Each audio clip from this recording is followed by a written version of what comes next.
কোথায় ধরছে মাইক্রোফোনটা? আমরা এসেছিলাম মাননীয় প্রধানমন্ত্রীর সঙ্গে একটু সৌজন্য সাক্ষাৎ এবং আমাদের মাহে রমজান উপলক্ষে বাংলাদেশ জামাত ইসলামীর আয়োজিত ইফতার অনুষ্ঠান আগামী 28 তারিখে সেটার আনুষ্ঠানিক দাওয়াতপত্রই দিতে এসেছিলাম। এটি মূল বিষয় ছিল। আমাদের সঙ্গে আমাদের অ্যাসিস্ট্যান্ট সেক্রেটারি জেনারেল মৌলানা আব্দুল হালিম সাহেব ছিলেন।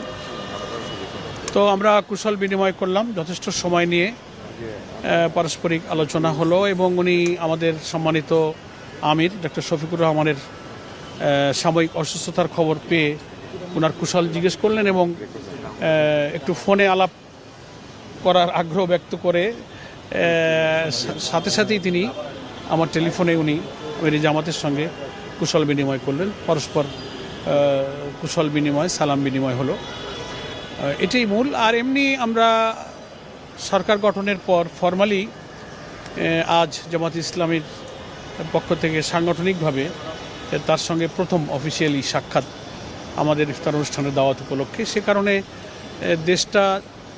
দেশের মানুষের প্রত্যাশা অনুযায়ী যেন শান্তিপূর্ণভাবে পরিচালিত হতে পারে, সেক্ষেত্রে উনিও সরকারের আকাঙ্ক্ষার কথা, ইচ্ছার কথা, প্রচেষ্টার কথা তুলে ধরলেন এবং নতুন দায়িত্ব পালন করতে গিয়ে উনি যে পরিবেশের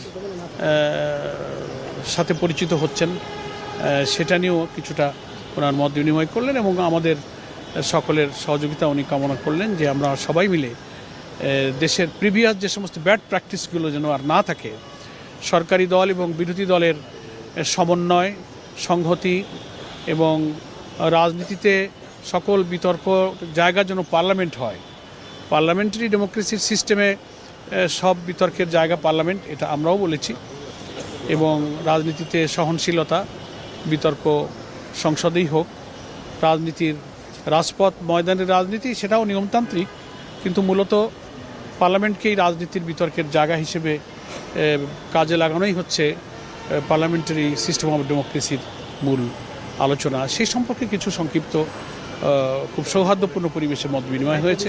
এই মুহূর্ত পর্যন্ত হয়নি, আর এটা তো জুলাই চার্টারের যে অনুমতি, যেটা আইনগত ভিত্তির একটা পর্যায়ে তো বাকি রয়েছে সংসদে, এটা হলে পারে জুলাই চার্টারে যে সমস্ত সম্পৃক্ত এবং সংযুক্ত বিষয়গুলো আছে, ডেপুটি স্পিকারের সঙ্গে আরও অনেক দ্বিকক্ষ বিশিষ্ট পার্লামেন্ট সহ আরও অনেক বিষয় আছে, সেটা আরও পরে বলা যাবে, এক্ষুনি এটা আলোচনায় আসেনি। এটা হচ্ছে বাংলাদেশ চীন মৈত্রী সম্মেলন কেন্দ্রে আমাদের এই আয়োজন করা হয়েছে 28 তারিখে বিকাল 5টায়। উনি দাওয়াত খুব আন্তরিকতার সাথেই কবুল করেছেন এবং আমাদেরকে যাবেন বলে আশ্বস্ত করেছেন এবং আমাদের আমির জামাত টেলিফোনে আলাপের সময় সপরিবারে ওনার সম্মানিত স্ত্রী এবং জাইমা সহ সব পরিবারকেই উনি আমন্ত্রিত হিসেবে উনি যাওয়ার জন্য অনুরোধ করেছেন এবং আমরা